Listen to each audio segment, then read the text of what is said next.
Selamat datang. Pernah tak anda tertanya-tanya siapa sebenarnya Zulkarnain? Nama yang sangat gah disebut dalam Al-Quran. Tapi identitinya? Itu satu misteri besar yang kita akan cuba rungkai hari ini. Jom kita mulakan. Al-Quran ada ceritakan tentang seorang raja yang bukan calang-calang, seorang yang sangat adil dan berkuasa.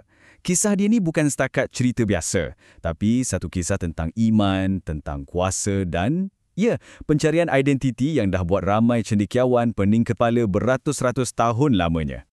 Nama Zulkarnain itu sendiri maksudnya yang memiliki dua tanduk. Dalam surah Al-Kahfi, dia digambarkan sebagai pemerintah yang sangat takwa.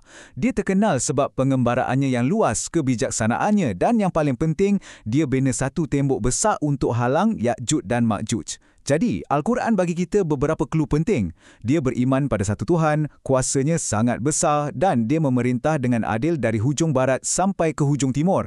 Inilah, boleh kata, checklist kita untuk siasatan ni. Okey, fail case dah dibuka. Jadi macam mana perdebatan ini bermula? Semuanya start bila kaum Yahudi di Madinah tanya pada Nabi Muhammad SAW tentang figura ni. Soalan tu, itulah yang mencetuskan satu perdebatan yang tak habis-habis sampai sekarang. Dan dari situlah muncul beberapa suspek utama dari lipatan sejarah. Baik, calon nombor 1. Ini nama yang paling popular, yang semua orang mungkin pernah dengar. Alexander the Great atau Alexander Agung dari Macedonia. Kenapa dia? Sebab nama dia dalam bahasa Arab ialah Iskandar. Bunyinya dekat kan dengan Zulkarnain? Malah dalam budaya Melayu kita pun, nama Iskandar Zulkarnain ni dah sebati. Memang kuat sangat kaitan ni dalam pemikiran kita. Okey, mari kita tengok pro dan kontra dia. Yang menyokong nama Iskandar tu sendiri dan ada juga shilling dari zaman dia yang tunjuk gambar figura bertanduk. Dia pun memang seorang penakluk dunia yang hebat. Tapi, ada tapinya. Hujah yang menentang pun kuat. Dari segi agama, dia dikenali sebagai politeis, maksudnya dia sembah banyak dewa-dewi Yunani. Ini dah lari jauh dari ciri utama Zulkarnain. Lepas tu, tak ada satu pun rekod sejarah yang kata dia pernah bina tembok besar macam yang disebut dalam Al-Quran. Nampak tak? Ada benda yang tak kena kat sini. Disebabkan banyak sangat percanggahan dengan Alexander, para pengkaji pun beralih kepada calon kedua yang sangat kuat. Siapa dia? Cyrus the Great atau Cyrus Agung dari Parsi. Jom kita tengok pula bukti untuk dia. Nah, dengan Cyrus ni, ceritanya lain sikit. Pertama, empire dia memang sangat luas, dari timur ke barat.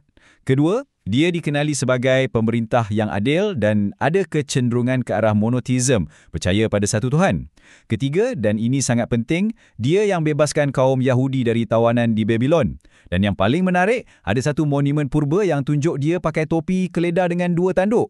Semua ni nampak macam perfect match dengan deskripsi dalam Al-Quran kan?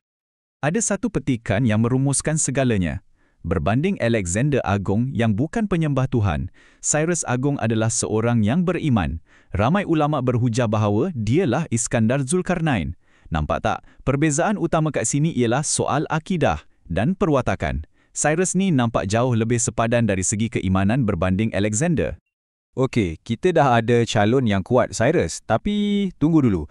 Ada satu lagi plot twist. Masalah garis masa. Tengok ni, Cyrus hidup sekitar 550 sebelum Masihi. Alexander pula sekitar 330 sebelum Masihi. Tapi, ada sebahagian ulama klasik macam Imam Ibn Kathir yang berpendapat Zulkarnain hidup pada zaman Nabi Ibrahim. Itu sekitar 2000 sebelum Masihi. Jauh, lebih 1000 tahun sebelum Cyrus dan Alexander. Dah makin pening kan? Jadi, kalau garis masa Cyrus dan Alexander pun mungkin tak kena, siapa lagi calonnya? Persoalan ni membuka pintu kepada teori-teori lain. Calon-calon yang mungkin kita tak pernah dengar tapi tak kurang menariknya. Antara calon-calon lain yang dikemukakan ialah seorang Raja Himyar. Ini Raja Arab kuno dari Yaman yang dikatakan pernah jumpa Nabi Ibrahim. Ada juga yang sebut nama Akhenaten, seorang Fir'aun Mesir yang cuba bawa ajaran monoteisme pada abad ke-14 sebelum Masihi. Malah, ada teori yang kata dia ni mungkin salah seorang nenek moyang purba dari keturunan Yafits, anak Nabi Nuh.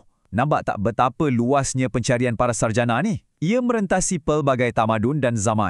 Jadi, dengan macam-macam calon dan garis masa yang berbeza-beza ni, macam mana para cendekiawan nak buat kerja? Sebenarnya, ada satu rangka kerja yang mereka guna. Pertama, mereka kumpul maklumat dari pelbagai bidang. Teologi, sejarah, arkeologi, semua sekali. Lepas tu, mereka cuba gabungkan semua fakta dan riwayat ni. Seterusnya, mereka cuba fikir secara kreatif untuk cari kaitan-kaitan baru yang mungkin orang lain tak nampak. Yang penting, mereka sentiasa hormat pandangan ulama lain, walaupun berbeza. Akhirnya, barulah mereka buat satu kesimpulan berdasarkan bukti mana yang paling kuat. Selepas kita tengok semua calon, Alexander, Cyrus, Raja Hemia, kita dapati satu benda. Tak ada seorang pun yang 100% padan tanpa sebarang keraguan. Semua ada pro dan kontra.